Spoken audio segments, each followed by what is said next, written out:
பெருமானார் ஸல்லல்லாஹு அலைஹி வஸல்லம் அவர்கள் குர்பானி பிராணியை தானே அறுப்பாங்க.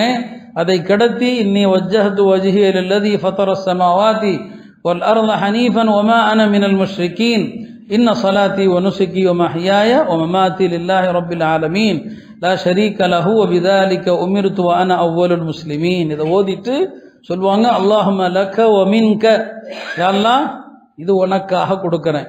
வ மின்க இந்த செல்வம் உன்னால் கிடைத்ததுதான்.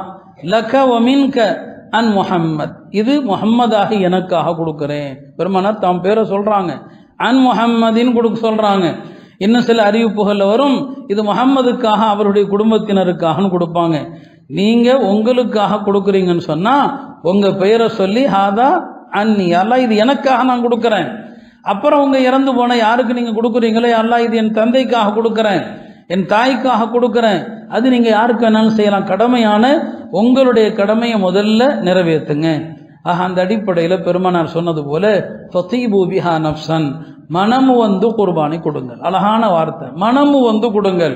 ஒரு பெரிய பாரமா ஒரு பெரிய செலவா என்னாம மகிழ்ச்சியாக கொடுங்க. குர்பானி இறைச்சியை